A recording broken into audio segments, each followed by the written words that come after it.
Donald Trump qui poursuit sa prise de parole et répond actuellement aux questions. Vous le découvrez sur ces images sur France 24. On prend tout de suite la direction de Washington, où nous y attend notre correspondant Mathieu Mabin. Bonjour Mathieu. Les discours de Donald Trump, vous en avez l'habitude. Qu'est-ce que vous retenez aujourd'hui? Discours somme toute classique, mais avec quelques surprises. Oui, on ne pouvait pas attendre de Donald Trump autre chose qu'un exposé à la manière de Donald Trump. Karim l'a fort bien formulé à l'instant.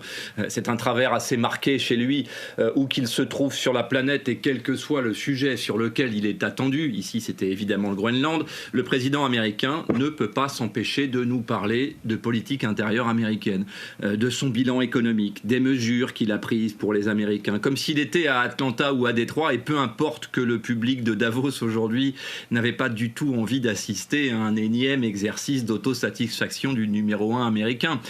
Pourtant, parmi les approximations dont Donald Trump est coutumier, on est bien obligé de reconnaître, effectivement, Karim le rappelait à l'instant, que le bilan économique qu'il a présenté aujourd'hui, même si la presque totalité des chiffres sont à revoir, ce bilan contredit, c'est vrai, les prédictions des plus optimistes de ses détracteurs, et ceux qu'ils se trouvent d'un côté ou de l'autre de l'Atlantique. C'est vrai que la croissance américaine est plutôt bonne, c'est vrai que l'inflation est moins préoccupante, et c'est vrai que les salaires des Américains ont globalement augmenté au cours de l'année écoulée. C'est vrai également que le programme nucléaire iranien inquiète moins le monde, que la population de Gaza meurt beaucoup moins qu'il y a un an.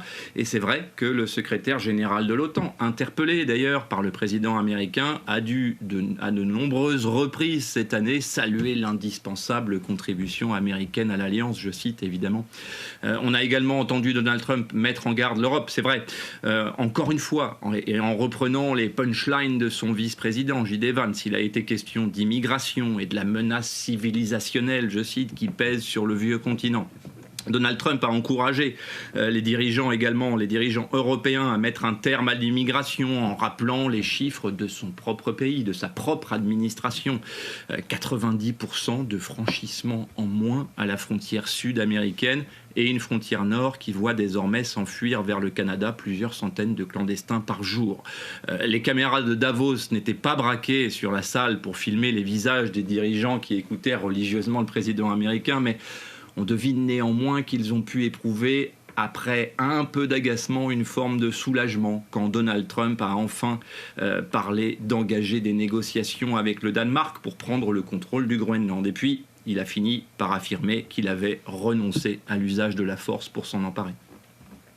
Recul aujourd'hui, je posais la question tout à l'heure à Karim, Mathieu. Pardon ? Est-ce qu'on peut parler du coup de recul sur le Groenland aujourd'hui avec ces annonces de Donald Trump? Alors, Donald Trump a d'ailleurs, oui, il a ironisé sur l'impatience de l'auditoire à l'entendre s'exprimer sur le Groenland. Bien sûr, comment est-ce qu'il aurait pu en être autrement?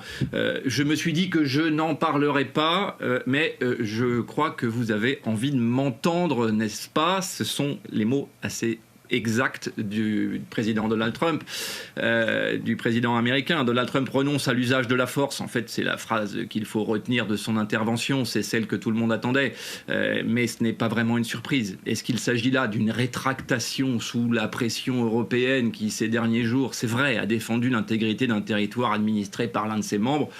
Ce n'est évidemment pas la description qu'en fait le président américain. On l'a entendu justifier cette fois de manière plutôt rationnelle les raisons de l'intérêt de l'Amérique pour ce qu'il a qualifié de gros blocs de glace.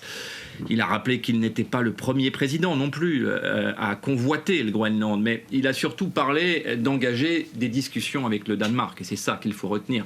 À Davos et dans les chancelleries européennes, certains y verront une victoire diplomatique, sûrement, d'autres un simple soulagement, tout simplement, de ne pas voir cette crise marquer une rupture définitive entre alliés, ce qui serait, chacun est d'accord pour l'affirmer, une catastrophe pour tout le monde.